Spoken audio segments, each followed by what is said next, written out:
Here at the NWCA convention, Ponte Vedra, Florida, with Jim Beichner, a face from the past for many of you, but he's back as the Director of Coaching Development at the NWCA. First of all, Jim, we spoke a little bit back at the Division III Championships. Yes. Welcome back. Thank you. Appreciate it. So after your coaching run at Buffalo, you did something interesting. You got involved in drive fast, turn left. Yes. Talk a little bit about your NASCAR experience. Well, the NASCAR experience was quite impressive and fun and interesting and challenging and stressful. It was everything. But I was hired by Roger Penske to be their Director of Athletics. So I oversaw the department that had everything to do with pit stops. So you're talking about Indy, you're talking about sports cars, you're talking about NASCAR, Cup, whatever. Every pit stop was part of my department. So it was a big department. And when you talk about sports, people are like, well, with pit crews, what? Yeah. Wrestlers are very popular athletes to have on pit crews. They are. And you had a little bit of involvement in that.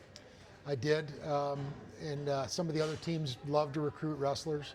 It's a great opportunity, you know, when you're done wrestling and you don't have that next step, you're not sure what it is, but you have a drive to be part of a team, you have a drive to be, you know, and make good money. All those kind of things add up very nicely for a NASCAR career. Every single person on the NASCAR side is a former athlete. It's a little bit different from NASCAR to Indy, let's say, because Indy, you know, quite a few of those guys are future engineers, and you know they have a different task and a different role, and they pit a car. But on the NASCAR side, that's all they do is they pit a car. You know, they come in 3-4 days a week and train. They make good money. They pit the car on Sundays. They go home after the race. So and again, the money is very good. It's really set up very well for wrestlers to succeed in that.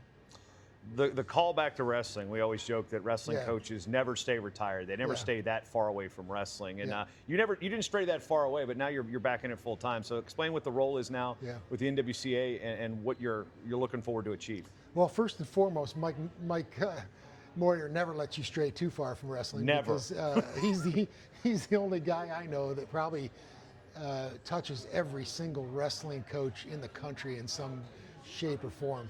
I've never seen anybody work harder than Mike Moyer in any sport for any, the guy is just amazing. So he has kept me involved and in touch with wrestling all these years. He's never stopped. And in some ways, you never stop believing in me, you know, as a former president of the NWCA and so on. So it's been great. I'm Director of Coaching Development, and I really am organizing and running scholastic leadership academies around the country, the collegiate leadership academies here. Thus far, really, I'm just making small changes because the system already exists. You know, the people at the NWCA have already created these, so I'm just coming in here and I'm trying to run them a little bit better, a little bit more efficient, and maybe make, like I said, slight changes as we go, hopefully positive changes. We're going to go back in time. So I was hired by the NWCA full-time in 2005. My first week moving to Pennsylvania, we got in a van and we drove to Buffalo. Yeah. And you were hosting the convention. I remember the first time we actually, we'd interacted at championships, but you were trying to navigate your wrestlers to move a big chunk of res light up some stairs to do the technique session. So you've run a couple of these in your day. So what do you think about the convention now from looking back 20 years ago when you hosted it up at Buffalo? I think the convention has been great. It was great then. It's great now. I have to work harder, and we have to work harder to get more coaches here, more scholastic coaches, more college coaches, the coaches at the top level as well. But as far as content and things like that, this is a great place to be. It's a fantastic convention.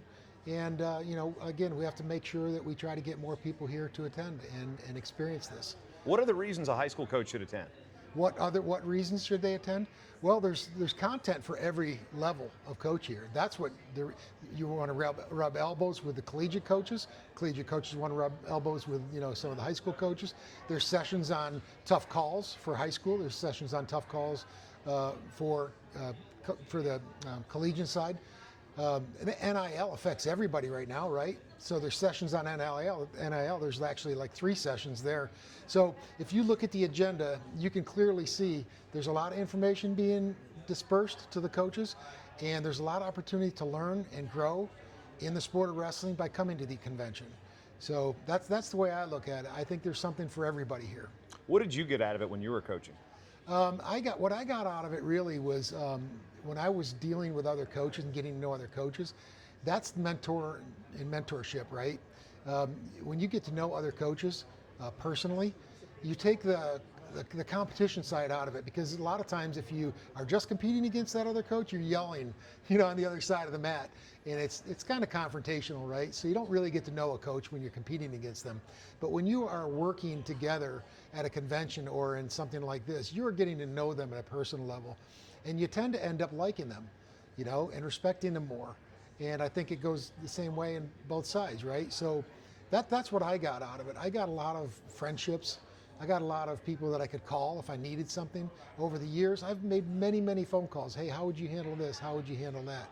And it all started with some things like this convention, and getting to know other coaches. So that really is what I think the first thing that pops into my head is the relationships I've built over the years. Yeah, it's a lot easier to get to know somebody over a coffee or a beverage than at weigh-ins or, the blood round. Yes. You don't get to know the only time you get to know coaches when you're competing against them, like I said, it's adversarial. You're after, you want your guys to win, they want their guys to win, and you're focused on that. And it's just, there is no competition here. It's just, it's kind of brothers meeting other brothers and friends meeting friends and coaches meeting coaches. So again, I think that's a big part of this. It's also a dead period. And it's a dead period. We created a dead period years ago. So there wouldn't be any interference with coaches not wanting to come to here, to coming to the convention. So I think it's helped, but we're still falling short, in my opinion, on the numbers. And I think that people should be clamoring to come to this convention year after year. And I hope we can make headway in that area. One of the growth points has been obviously the growth of women's wrestling, but the growth of small college wrestling, these small enrollment-driven schools that are using athletics as a way to get students in who they would not otherwise consider small liberal arts college in the middle of Midwestern state named here. Yeah. But the Leadership Academy, the implementation of that to train coaches and have them ready versus just taking a kid who's 1 year out of college, stayed on because the part-time, full-time head coach needed another assistant. Next thing you know, they leave and you've got a 23-year-old head coach. Yeah, and those 23-year head coaches, they need mentors, and they need somebody to look up to, somebody to talk to. Sometimes they don't know it even. Sometimes when you're 23, you think you know everything, but you really have to step outside of your shoes, get out of your shoes, and you have to say to yourself, I don't know everything, and I need mentorship, and I need to talk to somebody occasionally. Quick decisions sometimes are bad decisions. You pick up the phone, you call somebody that you met at the NWCA convention, somebody you respect, and they help you make decisions in life and in your job and your career. So yeah, I get it. These 23-year-olds, they need training, they need help. And ironically, I hear this, Coach Smith said it 3 times yesterday.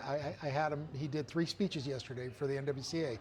Each time I heard him talking to his group, he said the same exact thing. He said, I feel like I'm picking up more information and getting more help from you people than sometimes you're getting from me.